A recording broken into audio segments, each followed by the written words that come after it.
안승규님? 예, 네네. 예. 자, 안승규님 질문이 개인 자료에 대한 부분의 백업을 위해 중앙 관리는 회사 입장에서는 비용이 과도하게 발생하는데 이에 대해 압축률 적용도 가능한지요? 네, 이제 이 부분을 좀 설명을 네네. 드리고 싶습니다. 사실 이제 데이터를 저장하는 저장 장치를 이제 도입하시는 입장에서는 이 스토리지, 그러니까 저장치 도입 비용을 굉장히 많이 고민을 하실 수밖에 없으세요. 네.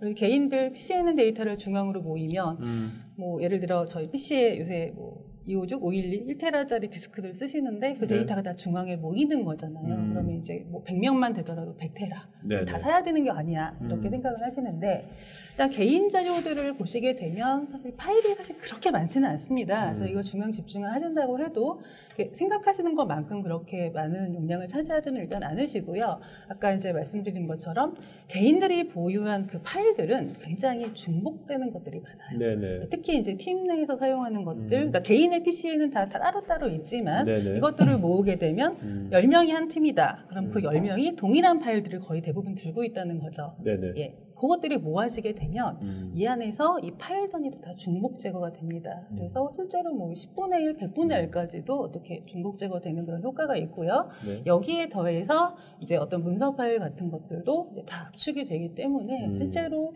비용에 대해서는 고민하시는 것보다는 훨씬 비용 효율적으로 구축을 하실 수가 있는 거죠. 알겠습니다. 네. 자, 김지현님, 파일 보호 기능에서 버저닝 상태 정보는 쉽게 파악이 가능한지요? 그 다음에 버전의 기준은 어떻게 되는 건지요? 예, 뭐 파일 버전닝 기능들은 뭐 저희 아까 말씀드린 GUI 관리 화면에서 바로바로 확인을 하실 수가 있고요. 파일을 변경해서 저장을 할 경우에는 바로바로 버전닝 기능으로서 보관을 해드립니다. 굉장히 쉽습니다. 예, 나중에 혹시 보여드릴 기회가 있다면 보여드리겠지만 굉장히 쉽습니다. 알겠습니다.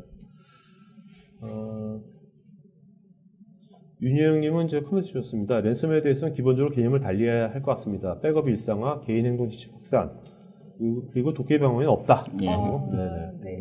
워낙 뭐 랜섬웨어를 만드시는 분들이 진화를 많이 하시니까요. 거기에 대응을 하려면은 자, 강승규님께서 아까 동영상에서 바텀 프리 스토리지나 엣지드 코어라는 단어들이 있는데 이거 의미가 좀 뭔지.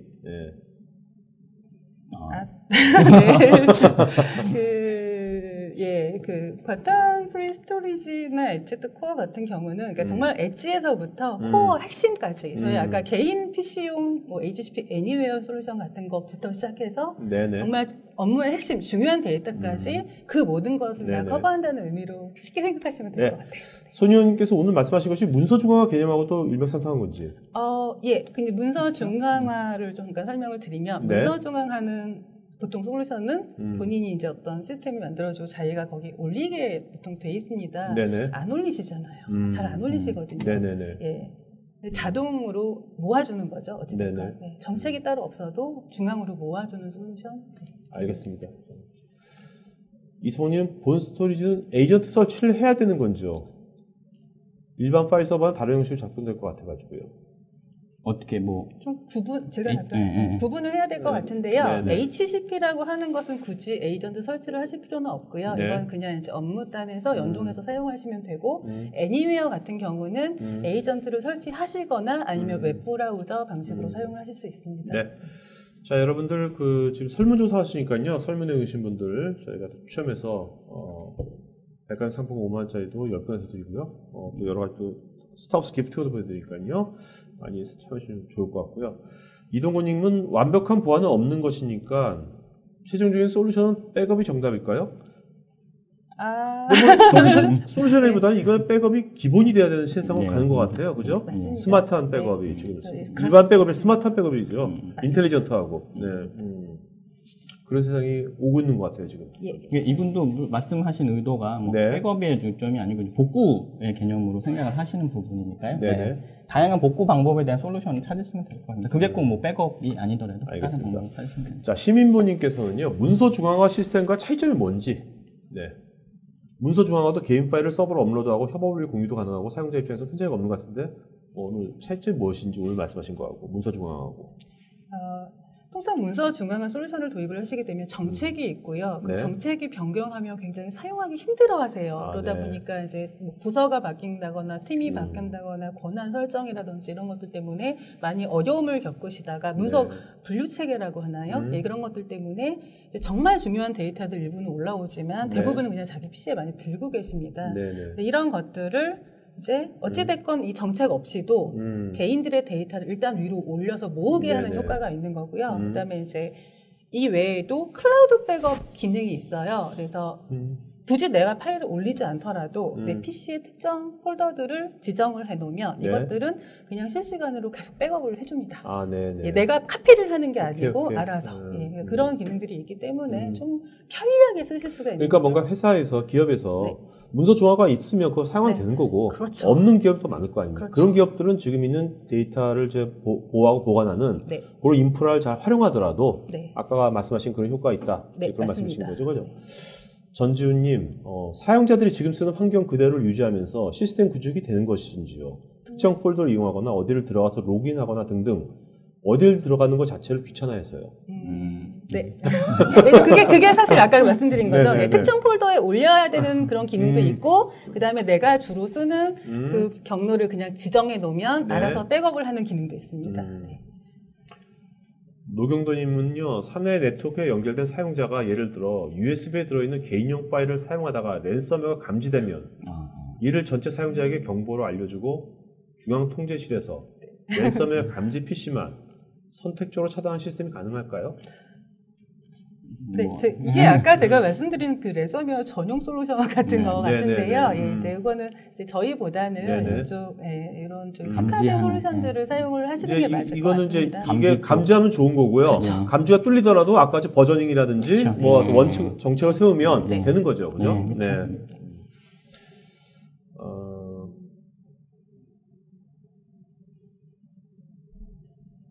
엄상열님, 랜섬웨어가 진화되어서 시간차를 두고 파일들의 락을 걸어버리는 경우도 있다면 감염된지도 모르고 감염된 파일을 백업해버리면 아예 포맷이 정답일까요? 언제 어떤 파일을 통해 감염된지도 모르기에. 예, 그러니까 애니메이를 쓰고 계신다는 전제 하에 만약에 내가 파일을 사용을 잘 하고 있었는데 파일 이름도 안 바뀐 상태에서 몰래 감염이 돼서 얘가 올라왔다면 이쪽에는 버저닝된 기록이 남습니다. 네네. 예, 그래서 그걸로 돌릴 수가 있죠. 네네. 네. 박선희님, 박선희님, 변경 불가로 만든다는 것이 리드 온리와 같은 것인지요? 전 리드 온리하고 좀 다른 개념으로 네네. 말씀을 드릴 수가 있는데요. 변경 불가 방식이 꼭 저희 제품만 있는 게 아니고 좀 소프트웨어적인 형식으로도 많이 합니다. 그래서 물론 네네. 그거에 대한 권한을 많이 바꾸시는데요. 그거하고 좀 차이점은 그 소프트웨어적으로 뭐 이런 것들을 구성하시게 되면 이런 뭐 루트 권한 같은 네. 슈퍼 유저 권한이 들어오면서 이런 것들을 다시 정책을 바꿀 수가 있는데 네네. 저희는 그런 부분은 좀 오케이. 보완된 오케이. 형태로 좀 다른 부분이라고 그러니까 말씀드립니다. 이분께서 질문이 또 특정 폴더를 네. 리드 온리로 설정해두면 랜섬웨어 감염이 안 되는 건지. 아마 현재 방식으로는 안 될 수도 있습니다. 아. 근데 이제 아시겠지만 일일이 다 네. 리드 온리로 바꾸는 것도 사실 되게 귀찮은 네. 일이고요. 네네. 그다음에 이제 아시겠지만 진화하지 않습니까? 리드 온리를 바꾸는 것 자체가 어떤 권한 문제이기 때문에 OS 유저의 권한을 갖고서 리드 온리로 돼 있는 것도 변경해서 암호화하고 네네. 수정해서 암호화하고 지워버리면 네. 리드 온리라고 돼 있어도 지워지지 않는다는 얘기는 아니거든요. 네네. 지워버리면 다 감염이 되죠. 네. 많은 분들 질문 지금 아까 맨 처음에 낙헌 선생님 말씀하신 것처럼 이거 버전 이거 뭐 보관하고 하니까 용량 엄청 커지는 거 아니냐. 네. 이제 그런 의구 많은데 그건 아니라 이거죠.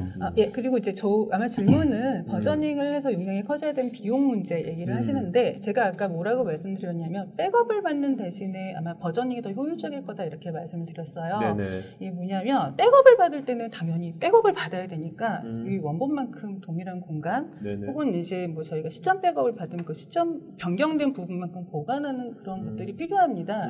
그래서 통상 1 플러스 알파의 공간이 추가로 필요하다고 저희가 얘기를 하거든요. 네네. 버저닝을 사용을 하시면 전부 다 백업을 받는 게 아니라 내가 수정한 것만 일정 기간 동안 보관을 해놓고 네네. 기간이 지나면 또 얘가 정상적으로 정리가 되기 때문에 실제적으로는 백업으로 인한 어떤 그 용량 확보보다 네네. 훨씬 더 적은 비용으로 구성을 하실 수가 있는 거죠. 네. 정규성님, 오브젝트 스토리지를 사내 망 분리를 해서 사용할 경우에 랜섬웨어 관련 패턴을 어떻게 해야 하는지요? 업데이트를. 아니면 업데이트 자체를 안 해도 되는지요? 이제 질문하신 게 이제 이런 패턴에 대한 것들 감지 부분이시라서요. 예, 아까 말씀드린 것처럼 이 오브젝트 스토리지 기능을 통해서 버전이나 뭐 변경이 안 되는 부분이기 때문에 이런 부분 신경 안 써도 됩니다. 네네. 파일 자체를 별도로 관리를 합니다. 예.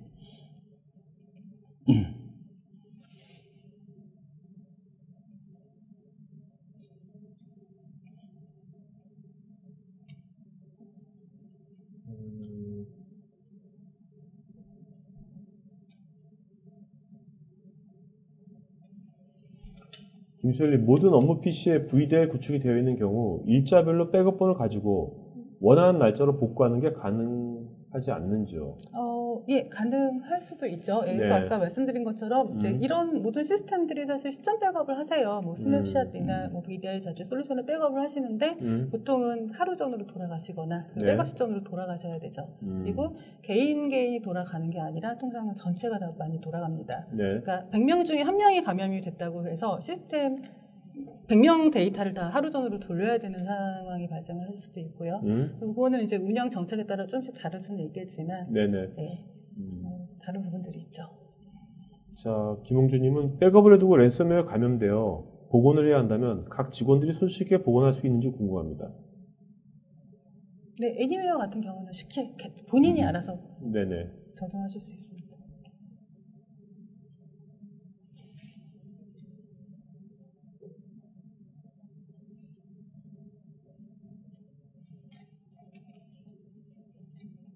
전주님, 혹시 HCP 애니웨어가 업무적인 데이터에 국한된 게 아니라 IoT 감염도 염두에 두고 있는 건지요? IoT에 의한 감염에 IoT는 뭐 스마트폰 같은 거 말씀하시는 뭐 건가요?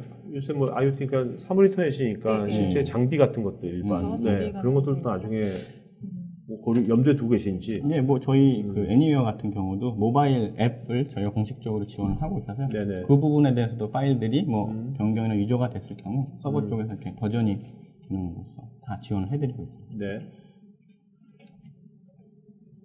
김태웅님, 문서 중앙화로 기존 1기가 망해서도 출근 시에 부하가 많이 발생하는데 이것은 어떨런지요? 이게 이제 그 문서 중앙화나 그 네트워크 드라이브로 잡아서 이제 작업을 하실 때는 무조건 한번 접속을 하셔야 돼요. 네트워크에 네네. 접속을 하셔서 붙어서 데이터를 사용을 하셔야 이제 그 붙는 쪽에 접속할 때 어떤 트래픽들, 그다음에 이제 어떤 그 저희가 드라이브를 만들게 되면 이제 그 파일 리스트라고 해야 되나요? 경로들을 쭉 받아옵니다. 이제 그런 것들 때문에 좀 많이 부하가 발생을 하는데 이 HCP 애니웨어는 이렇게 처음에 시작이 이제 아까 말씀드린 드랍박스, 네네. 구글 드라이브 같은 걸로 시작을 했기 때문에 이제 그 PC에 있는 어떤 디렉토리 경로와 위쪽에 있는 디렉토리 경로에 대한 정보는 같이 갖고 있어요. 싱크가 돼요. 예, 싱크가 되고, 근데 이제 싱크되는 거 더해서 데이터를 다 밑에서 들고 있는 게 아니라 이제 위에도 남아 있습니다. 그래서 네네. 일반 어떤 네트워크 드라이브나 문서 중앙화처럼 내가 붙으면서 정보를 이 경로 정보를 다 다시 긁어오는 게 아니라 네. 같이 갖고 있으면서 변경된 것만 싱크를 하기 때문에 네트워크 트래픽을 그렇게 많이 차지하지를 않습니다. 알겠습니다. 네.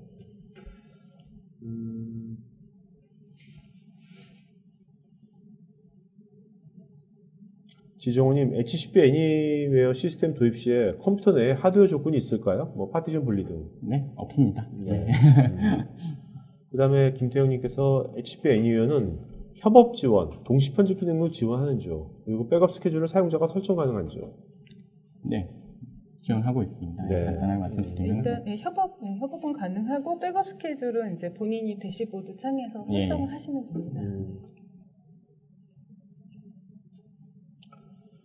자, 박상수님은 EMC 야바마를 사용 중인데 중복자거나 압축이 있어서 HCP만의 강점이 있다면 어떤 것이 있을까요? 네, 그 아바마 같은 이제 백업 솔루션 같은 경우에 사용하는 중복 제거나 압축 방식하고 이제 HCP는 이제 파일 기반으로 좀 동작을 하기 때문에 하는 약간 다른 점이 있기는 한데 이 부분은 좀 길기 때문에 나중에 이메일이라든지 알겠습니다. 네. 홍성영님, 시스템 도입 시에 IT를 담당하는 상시 관리자가 필요할까요? 기존에 도입을 하신 분들도 기존 업무 담당하신 분들이 따로 뭐 별도로 있으신 건 아니고요. 네. 관리를 하시면서 같이 관리하는 형태로 진행을 하고 계십니다.